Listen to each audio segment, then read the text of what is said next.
Welcome to the Entrepreneurial Edge, the podcast where your host, Dawn Gagye, that's me, introduces listeners to the trailblazing journeys of midlife female entrepreneurs who are reshaping the landscape of business. Diving deep into the world beyond corporate confines, this podcast illuminates the audacious path of women who've embraced the entrepreneurial spirit, launching into the exhilarating yet challenging realm of starting their own businesses. From the initial leap of faith to the ongoing journey of growth and self-discovery, our guests share not just their successes, but the real unvarnished experiences of building a business from the ground up. Each episode of the Entrepreneurial Edge is a treasure trove of actionable insights from midlife women with 15 plus years of experience in business, offering listeners guidance on navigating marketing hurdles, employing effective business strategies, and ensuring their business aligns with their deepest values and goals. Our conversations aim to empower you to build a venture that doesn't just succeed financially, but fulfills your desire for freedom and purpose. Whether you're an aspiring entrepreneur, a seasoned business owner, or simply curious about the entrepreneurial journey, this podcast offers the inspiration, tools, and community you need to forge your own path. If the stories of pioneering women entrepreneurs spark your curiosity, or if you're navigating your own entrepreneurial journey and have insights to share, we'd love to hear from you.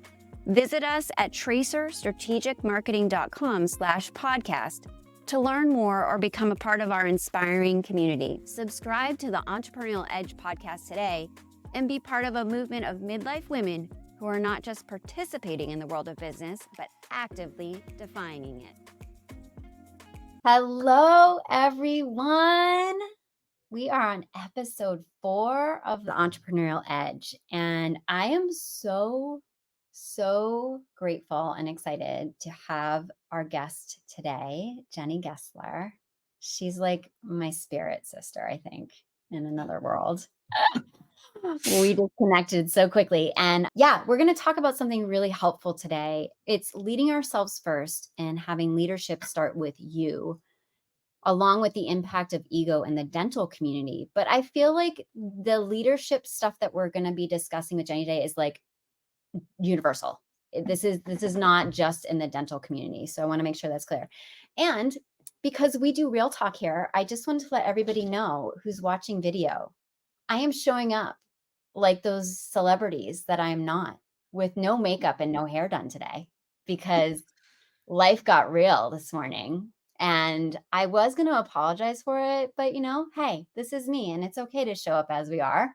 So yeah, I'm here.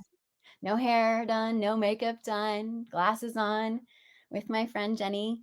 And yeah, so without further ado, as you guys know, if you've been listening to the podcast for a little while now, I really like to have my guests introduce themselves because they do it better than I ever could. And I feel like it's very empowering and powerful to have them, speak what they do out loud in the podcast world. So Jenny, take it away. Thanks, Dawn. Dawn and I joked before we started this. You guys missed a really great conversation. We probably should have been recording that should have been a podcast. There was a lot of swearing, though, not at each other, but just about life. Yes, Dawn and I, it's extremely easy to have really authentic conversations. So I am excited to be here today. I am Jenny Gessler. I fell into the dental industry in my late 20s because, gosh, I needed a job that had a consistent paycheck. And I was a personal trainer before that.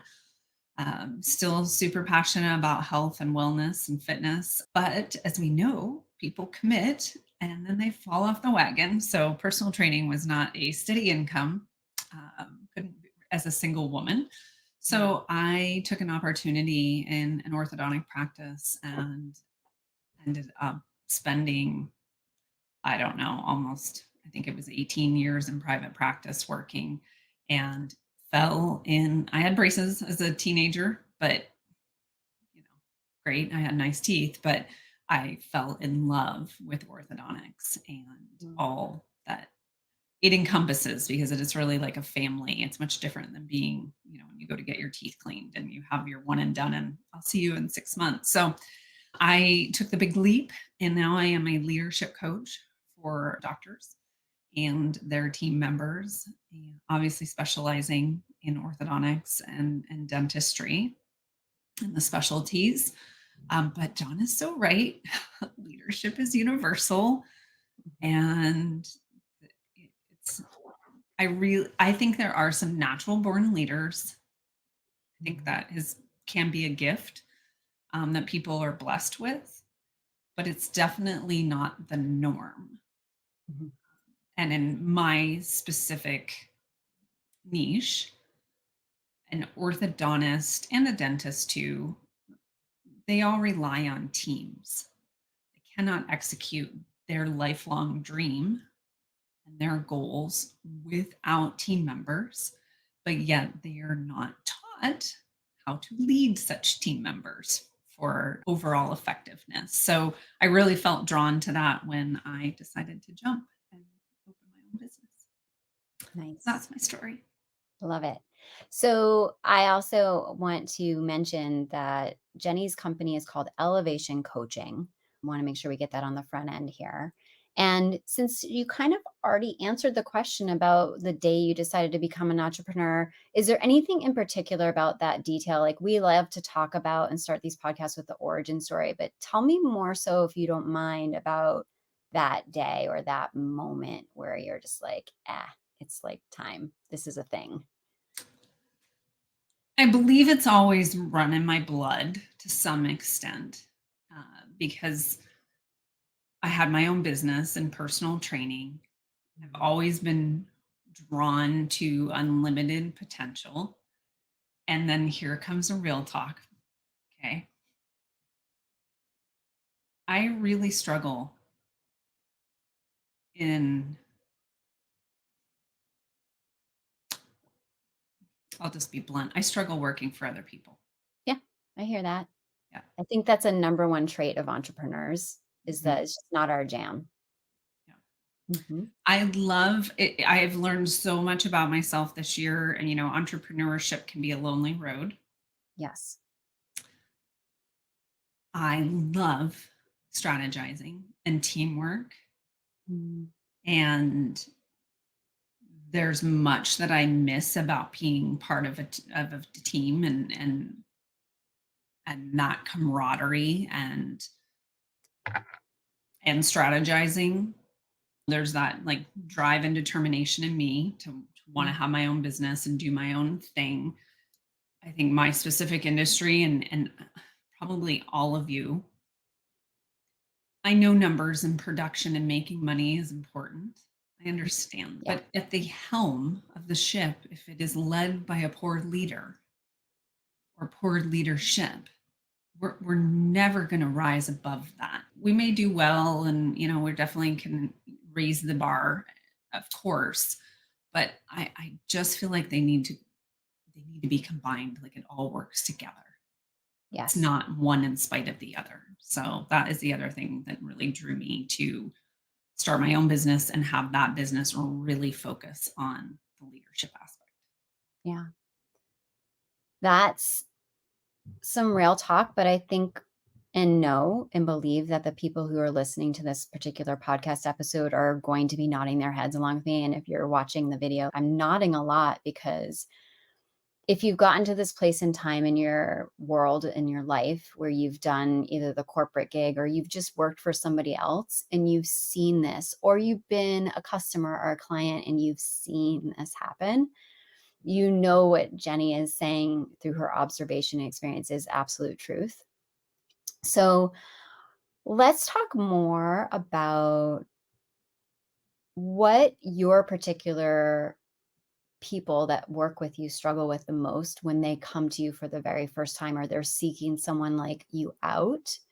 Tell me more about that as it relates to how you also do what you do for them and with them. She shared this thing with me, this kind of overarching philosophy about what she does and how she does it and who she helps is that leadership is a dance.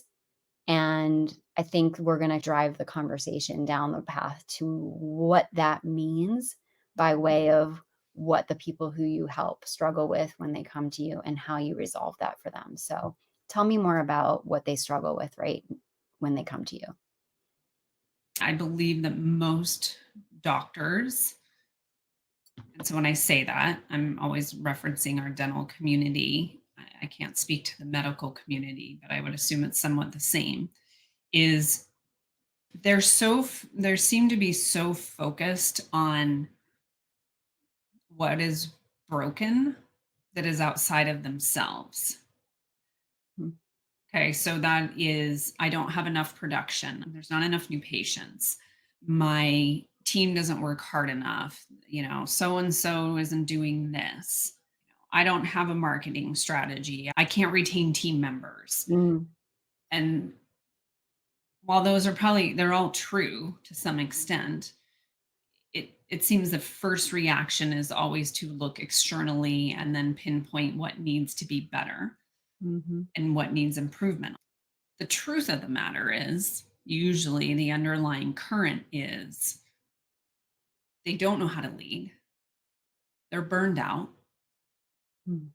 There's a high level of depression and suicide in our Mm. industry, right? Wow. They don't even want to get out of bed and go to work. Mm. They're so stressed. Our economy has changed. Mm. Team members want to be paid a hefty price for showing up, right? Mm. Walking through the door. Not all of them, but I mean, it's a fact. Our our industry used to be that you would enter it as a young person and you'd be a clinical assistant for an orthodontist and you'd be there for 30 years. It's not like that. Like things are changing so rapidly in our world now, right? So that affects them. But I think at the core, it is that they're burned out, they're uninspired, they're stressed. And I never, ever want to act like what they're doing is not a lot, Yeah. right? Yeah, that's right. Because what they are doing is a lot. It's Yeah. a lot. It's their choice. And I make that very clear because I'm not going to paint this rosy, oh my Right. gosh, it's so much, you poor thing. Like, no, you went to school for this. You paid a hefty amount for this. Like, you wanted to do this. But you're not just a doctor, you're running a business. Yes. And So that's the thing. yeah, you're an Yeah. entrepreneur, Mhm. which Yep. that's not easy. And that's the other huge gap with doctors is you're not taught in school how to run a business and how to be an entrepreneur. You're trained to be a clinical expert. You're not trained to be a leader of like 5 to 30 women. But it is totally how our industry is set up. I think my superpower is seeing through the BS Mhm. and like helping them define what is really going on when we really need to be turned internally because then that leads into the lead yourself first. Okay.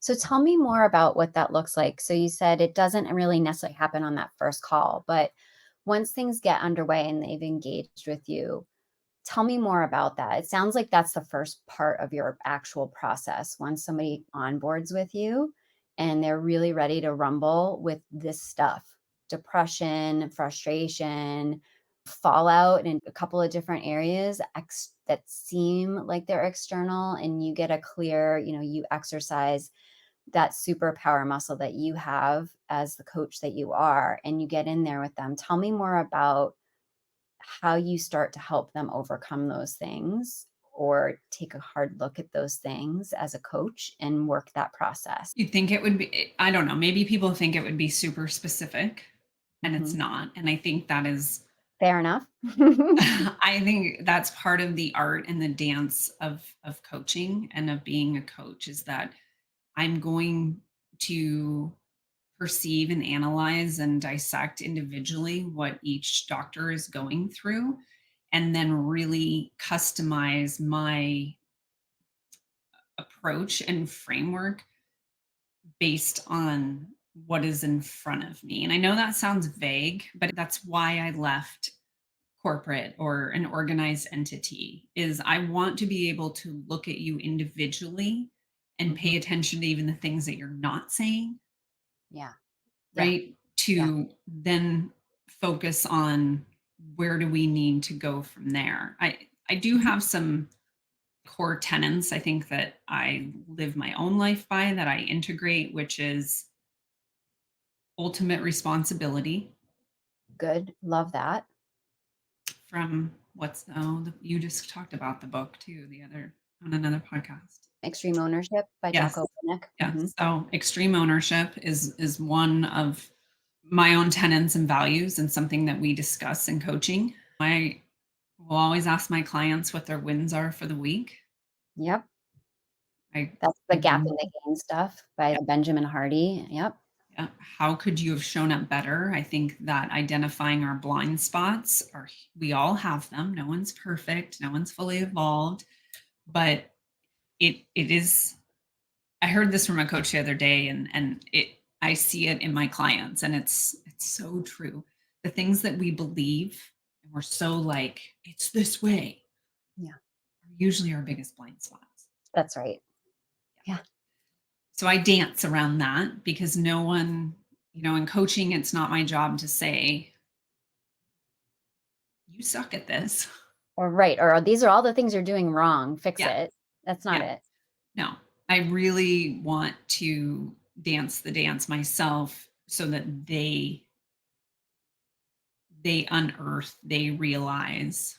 I'm not the coach for somebody that wants to sit at the base of the mountain.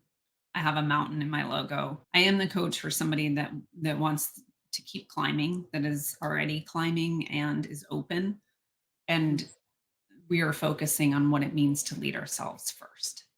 Yeah. And you don't get to the top of the mountain without some work, some blood, sweat, and tears. Like it's going to be a thing. But guess what?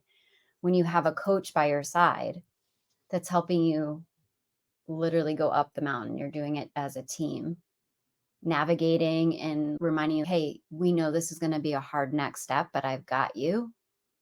But you're going to have to lift yourself up, and I'm going to show you how to do it a little differently, maybe.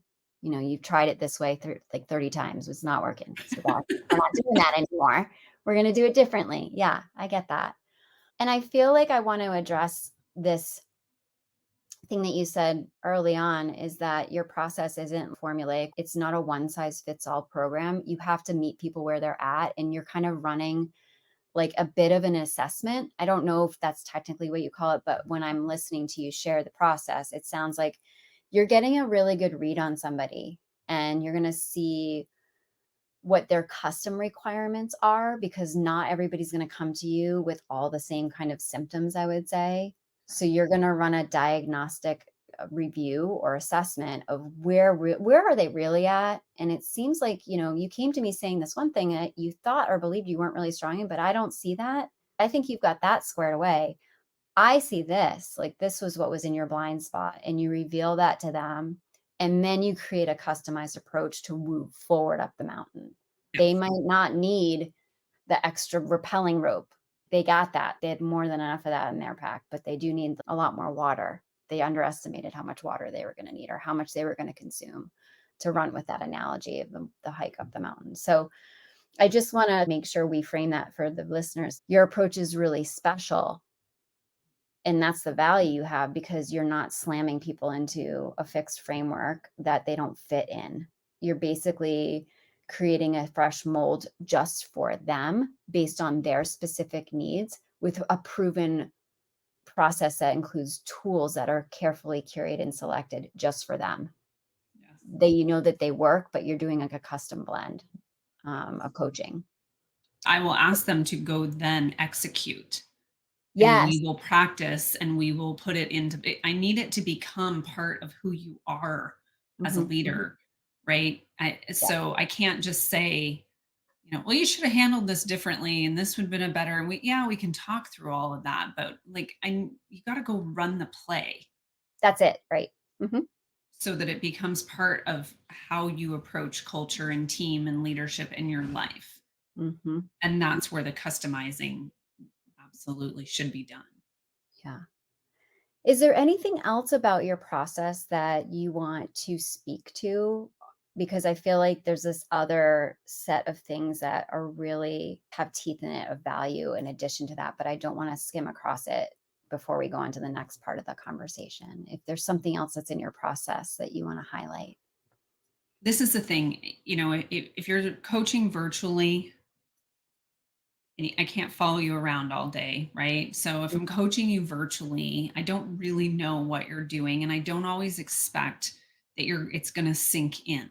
So Mhm. it's not a quick process, and it's changing thought patterns and the way we go about things. And I do follow up with written synopsis and visual Mhm. references. But I think the bonus that everyone can have as a client is just to be open, Mm. Mhm. right? Yeah. Is really to be open and willing to look at doing things differently. And I Yeah. also have the grace of I was a team member, and I can give the perspective of, I mean, also one of my favorite things is we don't know what we don't know. Mhm. And there's a lot of doctors that are like, oh, I need to do this or I need to do that, or I'm going to approach it like this. And we need to find out if that's working first. Like we need to ask. We can't just assume. Mhm. So Yeah. there's a lot of exploration there too. Yeah, and I think that actually ties into the open, not only being open with this opportunity for them to look inward in themselves, but open to hearing out and having the conversation in their culture, which is not a bad thing. You can have a framework like Radical Candor by Kin Scott, which was built on the heels of the Google environment. Like she has actually, been in the Google environment. She's trained people in the Google environment. She has a proven framework of radical candor that works. And a large part of that framework is candid conversations that go both ways from leader to staff so that you are actually opening the opportunity to have a better culture with clarity rather than basing all of your operations on assumptions, which are oftentimes incorrect. So I want to applaud you that you encourage your clients to have that implemented into their practices Mhm. because it not only makes their leadership stronger, but it makes the overall culture stronger. And it also, that's a trickle down effect to your bottom line, less turnover, happier staff, clients see it, your patients are going to see that because there's no way to put some kind of protective shield around an unhappy culture in a dental practice. So it all feeds down, right, to having that open mindedness for themselves, but also open communication and exploration within the practice. So I love that. Mhm. Authenticity and caring and kindness is really what motivates me. Of course, I want money in my life, but I'm not here for the money. Like I really want people to be happy. I really want them to lead well and to have less strife. We have the greatest industry. We get to change people's smiles. Hmm. It's phenomenal. It can be fun and it can be lucrative, and it doesn't have to be burned out, and you don't have to dread coming to work every day. You Yeah. just, on the flip side, have to be willing to do the hard work to get there, Yeah. Yeah. like Well, anything in life. that's right. In any position of leadership, this is not sunshine and rainbows and lollipops. It's hard because it's worthwhile. It's just the necessary work. But you're saying it should be a lot less hard, and it can be rewarding when you get into like it, you're enabling these leaders to get into the sweet spot where it's they go from, I don't want to get out of bed to I can't wait to get to work with my team today. This Yes, is going to be 100%. amazing. We're doing real work, real powerful work as a team. So tell me about this thing that's kind of poignant and it really gets to the heart of the matter. The top 5 sins that clinical practices tend to commit over and over. You'll explain it, but let's Mhm. go into that a little bit. Mhm. And again, this goes for anyone in a leadership role. This even goes, I mean, yes, anyone in a leadership role, this matters. But specifically, these are things I have witnessed firsthand while being in practice, walked through and around, and I've seen clients do as well. So don't do these things. These are the beginning of the end, but this by no means is also like true, deeper leadership training. But they are, thou shalt not gossip. So good. It's a slippery slope. Mm-hmm. I'll give you a couple examples. It always ends in chaos. Gossip does not mean, did you see what so and so said today? Or did you see what? This can be gossip. Text threads and teams, doctors in the thread, Slack channel, whatever it may be. And it can be one team member that is complaining about someone else. It's not brought in a sense of, I need help me resolve this. It is throwing shade, and that doctor does not shut it down. There you go. You already slipped. Another example is, team members, we might be in a huddle or in a team meeting, and we might have a multi-doctor practice, and one team member throws shade about another doctor or another team member, and one of the doctors bites and engages in that, even with body language. So it is so slippery, but once you start to come down, and here's what's happening. I don't even have kids, and I know this, right? Like, it's a test. It's like, knock, knock. I'm going to say this thing. And do I get you to bite in your visual response? Do you verbally respond in this? Because then I know I got you. Right. And I'm going to come in again for more. So that's that one. Good one. Thou shall not fraternize. You can be friends with your team and care about them, but you also have to be the parent. And the moment, and the way I see this is, most everyone, unless they're extremely arrogant, most everyone wants to be liked. Yeah, so human nature. It's human nature, right? So they come in as the new doc, either their parent owned the practice, or they're now an associate or whatever, but they come in and they want to be friends. So they sit together at lunch, they chit chat, and then all of a sudden they have to be the ones in charge. Yeah. Or they have to toe the line. So that is another dance of leadership, is to not like jump all in with your friend hat on. And that's in corporate, that's in everything. Yes. Right? These are in everything. 3 is thou shalt not micromanage. I think that shines a bright light on trust issues and a lack of organization. Yeah. Because if you have the right person in the right seat doing their job, let them do their job. A lot of doctors are like that. As soon as like the numbers start to go down and there aren't as many, and there's dead time and there's not patients in the chair, is when they all come up to the front. And then that's when they're like, well, did so-and-so confirm their new patient exam this afternoon? Like, what's happening? I mean, it's just this lack mindset that they immediately go after when things slow down. 4, thou shalt not be like a kite in the wind. Tell me more about that. Be predictable. Got you. Don't come in and I shouldn't have to test your temperature to see if you're in a good mood today. Don't decide we're going to use another new technology one day, and then in our industry, it's, I'm sure in marketing, it's this a million pot. You're like, here's a new thing, new way to do it. But in our industry, it's like, oh, there's new tech out. This is the latest and greatest. Oh, there's a new bracket system for braces. Oh, there's a new aligner company. And it's just this rapid switch when we haven't even run the play and refined what we're doing. Yeah. Yeah. I think that happens across industries. And also, if people are just tuning into the podcast for the very first time, I am a marketing strategist, but I've also been a professional photographer for 20 years. And talk about new tech. You don't need the next most expensive camera. Yes, you can go spend $50,000 on a rig, but the one you have right now is working just fine. Let's make sure we have a functioning piece of equipment or tech before we decide to abandon it and go to the next thing, because it is a distraction. Like, to go and spend money is one thing, to go and learn a new system is another thing. And it can overwhelm, I'm assuming, in the dental industry, in orthodontia industry, it creates friction and slowdown too. So you have to make those decisions wisely rather than just jumping. And you know this too. It's one thing to buy a lead generator and then do nothing with it.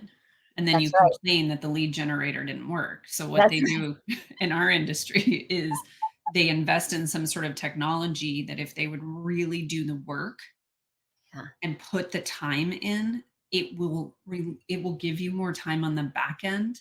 that's But right. instead they just think it's too much and then they blame the tech. They're like, that doesn't work. They're just trying to sell me something. Yeah. Yeah. Lots of sides to that Yeah. conversation. Okay, number 5 is thou shall not be boastful, rude, and arrogant. Mm, Certain amount of arrogancy with doctors, I find, not all of them, but a of good course. portion of them. And humility, authenticity, and kindness, while also towing the line and not oversharing. This is where the dance comes in, right? Mhm. It's a dance, but those doctors that are that way, that yell at their team, that demean their team in front of patients and other team members, you are always going to suffer at the hands of that behavior. Yeah. Those are so good. And I really can appreciate that you created this kind of addressing the common things because you have been in the actual environment. Again, you're just not this new coach coming off the street that is guessing at what's going on. These are real things that should resonate with either the leader themselves or the people who are under those leaders who are totally seeing 3 out of the 5 of these sins, or maybe the leader's finally kind of realizing, "Oh, damn, I do that." Like, maybe I need to get my arms around that a little bit more and work a bit on fixing that and resolving that. So, I love that. What ideally is the person who works with you once they've kind of been climbing the mountain with you as their coach and they're starting to get results, what are they going to be seeing or feeling when that's starting to happen? You're taking people through this journey of transformation where they're kind of like stuck in the stuff, right? And they're feeling not good. They're experiencing pain. What does it look and feel like to them when the Tylenol starts to kick in? There is more peace. Mhm. I will be clear too, if a client allows it, I will dive into their personal life as well. It will Okay. look a little bit like life coaching for Yeah. sure. I have a really, and then I'll go back to your question, but I have a really hard time just being honest with people that treat their bodies like crap and treat themselves like crap. And then Mm. they expect to go out and kill it in the world. I think you're energetically working against yourself. So, Mhm. I have with clients talked about family relationships and dynamics, sleep, um, Yeah. knowing how they operate best. When can they incorporate exercise? I say I'm more of a holistic leadership coach in that sense, but they will feel lighter. They will feel brighter. They will find the good quicker. Mm. They will have some strife. They'll do some hard things as they practice and are showing up different to their team. And the feedback I get is, oh my gosh, you made me think differently. You made That's me dig deeper. yeah. So there's a higher level of awareness as well. Now, I have a curiosity question. This just made me think about it. That kind of pulls from my professional experience, but also my personal experience. Like when these leaders reap the benefits of the hard work that they do with you, is it possible that they might still have some attrition in their practice because there's no longer alignment with attracting potentially staff that was also in that similar headspace? Should they maybe know that that's a possibility? Yes, 100%. Right, because I think in our own personal lives, I can only speak for myself on this. I know it happens for other people too, because I've heard about it and talked about it. It's like boundary setting, right? You're no longer willing to accept behaviors like gossip or arrogance, which is not just a leadership thing. That can absolutely exist in a team with other people in a practice or in an office. And when you decide to put a boundary around no longer committing those parts of the cardinal sins list, there are people who will no longer want to show up because that's not part of the system anymore. And I can imagine walking a leader through that. I've done that with some of my clients as well. They've this person on their team who was kind of like the person that was tainting the rest of the team because of these types of behaviors. And I think gossip is like the tippity top worst one ever. And when that's no longer acceptable practice in an organization, those people get frustrated and they decide to leave or opt out. And that's okay. Like, that's actually a good thing. But it's possible, the possibility of that happening is real. So, because I think one of the things that you're trying to address with these people is they're worried because they've already had attrition happening. And so there might be this issue around, I can't afford to have anyone else leave. Yes, you can. You can afford to have these people leave so you can bring the right people in now that you're in this new mindset and you've made this commitment to change and you yourself have changed and transformed. So you're just going to continue to attract better people that are going to help raise the bar and rise to the occasion within your practice, making it more profitable, getting better reviews and, better customers and patients, maybe even better vendors. Like, maybe those people that aren't coming in to sell you stuff that you don't need start to go away because you're no longer susceptible to that. I think that brighter part that's a little further removed from the front of what they're seeing as possible. But on the back end, there's like actually more rewards. Like, that's the ripple effect of what you're doing with them. Once they get to the other side, they'll see that. That's why I feel that great coaches like yourself are doing. That's the value, right? So you can tell people on a line item sheet when you're pricing your services, here's what I'm going to do with you and for you. But there's also these intangible results that you're not going to see right away, but that are going to be exponentially more valuable for you on the back end once we've done this work, right? It's like compounding interest over the long term, except that you're not going to be able to show somebody who wants to hire a coach numbers. You can just say, we just know that the end results, you're going to see some change in your numbers, but you're also going to see the stuff that doesn't have a price tag associated with it. 100%. Yeah. One of the most toxic things you can do in a practice is to keep a toxic employee. Yeah. Right? Yeah. Costs you so much money in ways you don't even realize. So I was in general consulting for a number of years in all aspects of the practice, from overhead to analyzing metrics to SOPs and, job descriptions, all of that. I hope it's the doctor's idea, the leader's idea to let someone go. But if I were to suggest that, or we made that decision together, I'm not going to leave them on a ledge. Yeah. I'm always going to help them find a solution. That might be a virtual employee. Yeah. That may be a technology, but that too, we're going to talk about working on our practice, not just in it. Wonderful. Yeah. I'm not trying to sell Jenny hard here, guys. This is any coach. I'm not paying Dawn. No, she's not. I'm not making money on any of this either. Right. This is a work of heart, not art, but a work of heart, this podcast. So this is when anyone, you meaning the people out there in the audience listening and consuming this podcast, whenever you go in to evaluate a service provider, these are the things that we want to share with you to know to look for. So anyone can coach.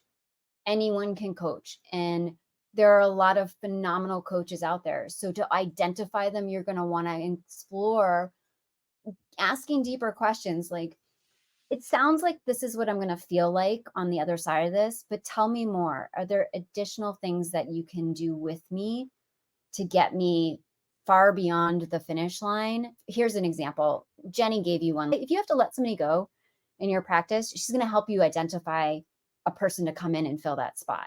She's going to work through that process. That is a huge value add. I don't think there are a lot of coaches that can do that or would do that. She can and will do that with you. For me personally, I'm just going to give a quick anecdote. I have 20 years of photography experience. I have 3 National Geographic instructors behind me, like, who've taught me my craft, plus some other people that are just amazing.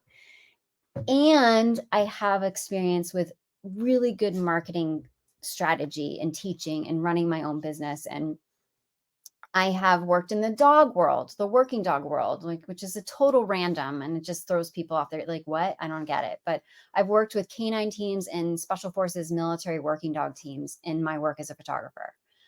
So I had a client, they're called iPuppy, IPUPPEE, and they'd invented this device that helps your dog let you know when they need to go out. And there's a button that you push and it texts you that your dog needs to go out, and it has a camera on it so you can check on your dog while you're not home. And it was designed by a guy who had an older dog in his house during COVID, and he worked in the basement and would have to take calls, and he didn't know if his dog needed to go out, and the dog couldn't come in the basement with him because he was too old to go up and down the stairs. So he needed the dog to tell him when he needed to go out. So he designed this device, like, he invented this thing.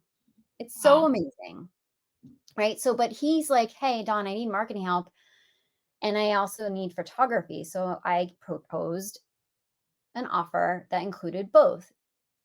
And what happened was he didn't understand this was the value I brought. Not only was I going to be able to do the photography from the device, but the dogs that were we needing to show how the device works, I was able to source dog models readily. I set up the entire shoot.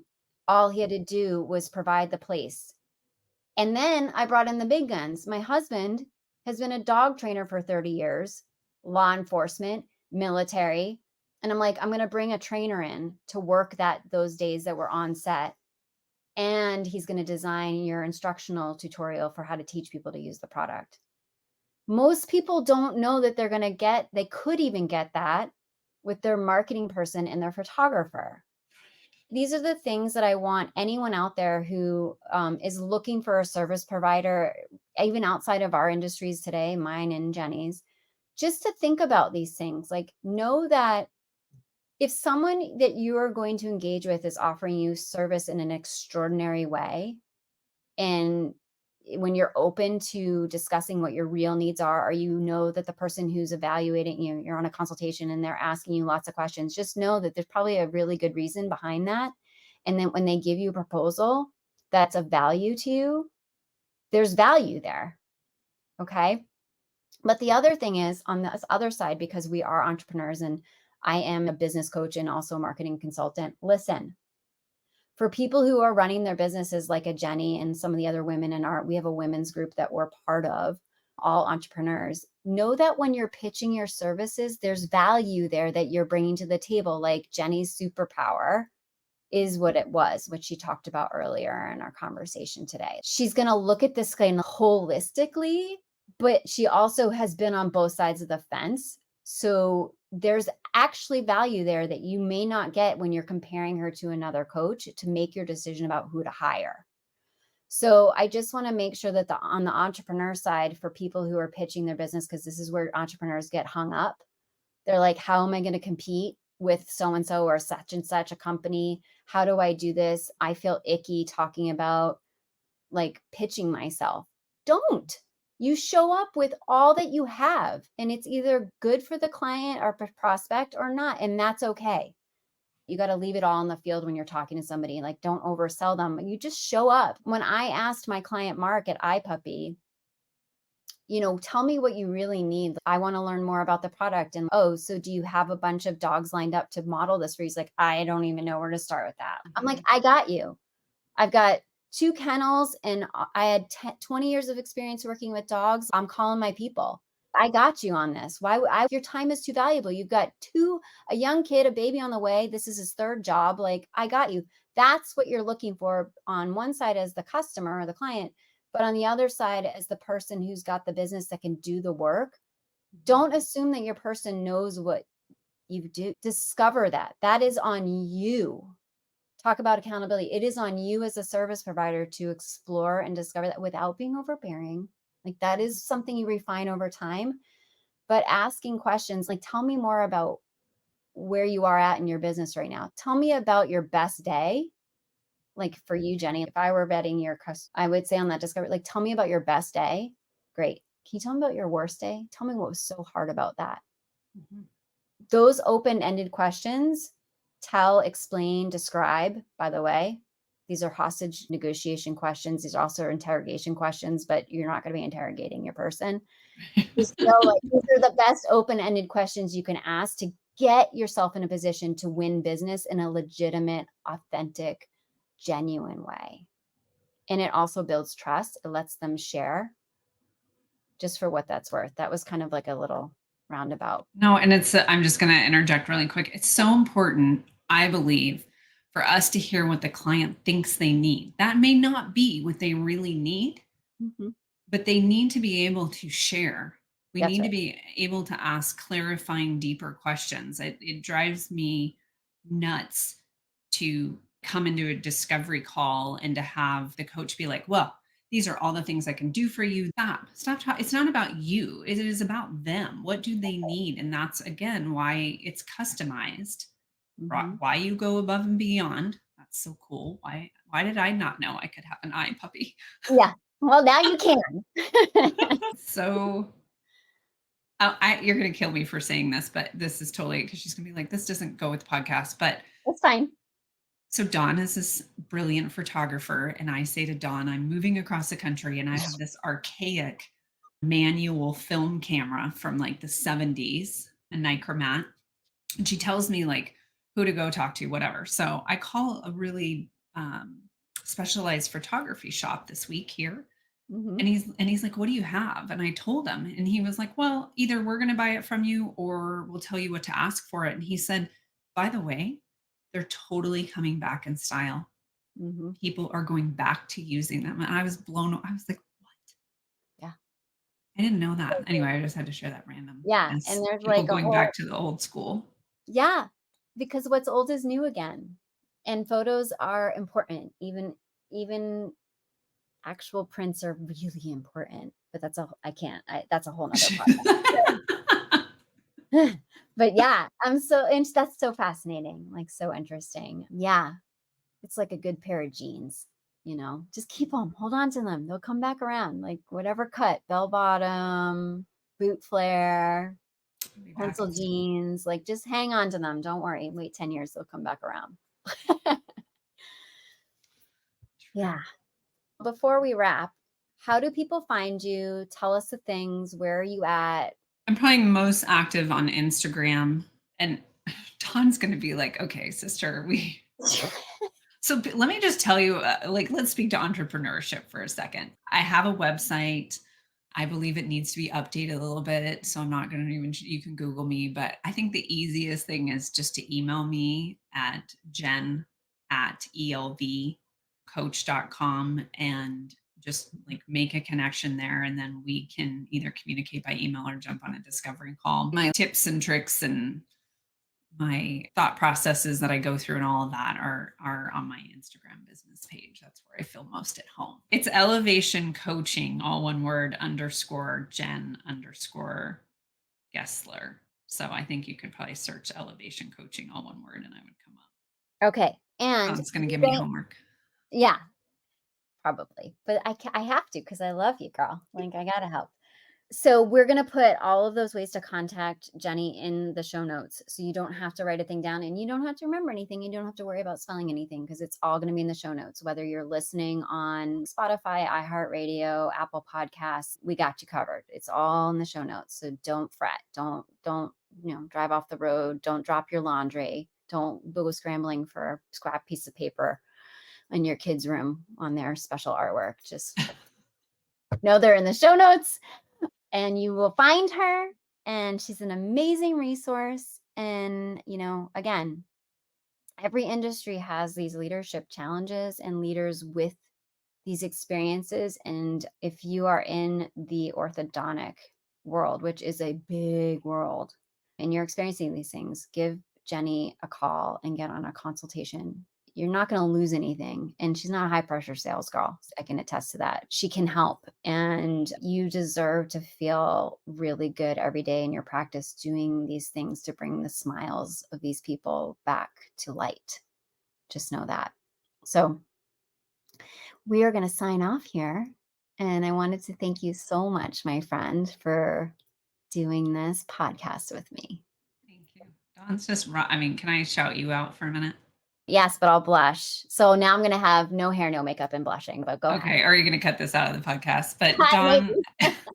Dawn has a lot going on in her life. And she's like, here, let me start. I mean, we have this great women's group. And she's like, let me start this podcast. And, she just whips it together. I felt like it came out overnight. And you're so good at supporting other people. And the other thing that you do really well is you're a great connector. So people don't need, and I like to say that too for my clients. Like, I may not be the person for you. Dawn's person that reaches out to her may not be the person for her, but vice versa. You're a great connector and you will find them what they need or direct them in that direction. So Dawn's a powerhouse, and thank you for having Yeah. me. Thank you. Totally blushing. Don't know if you guys can feel that through the Spotify, but thank you, Jenny. All right. So we are going to wrap up here. And I thank you all for tuning in. Episode 4. Like I've said, the last couple of episodes, we are getting our feet under us, people. Like, this is a thing, but you got to show up as you are and keep going. And I encourage you to do that in your own lives with anything that you're going through, especially as an entrepreneur. Listen, don't just spin on perfection and sit there and not produce. Just get out there and go. Like our friend, I wish he was my friend in real life, Gary Vaynerchuk says, like, just get out there and do it. Don't worry how you show up. Hence, me today. I know I made a big fuss about it, but if you guys know me, like the wardrobe, hair, makeup thing, it's like real. But look, like, it doesn't matter what we're going through as entrepreneurs. You have to keep going. Doesn't mean burnout. Doesn't mean hurting yourself or injuring anything about you, but it's hard. But we can do this, and you just got to show up, keep going. Let's go. Let's go, people. All right. So we'll see you on the next episode. I hope you'll tune in. And if you are a female entrepreneur out there that's got a great story to tell or just wants to have us shed light on your business and you're ready to get on a podcast, reach out to me. I'll run the ending credits in a second, and all that information about how to reach me will be out there, and I'd love to hear from you. All right, everybody, take care.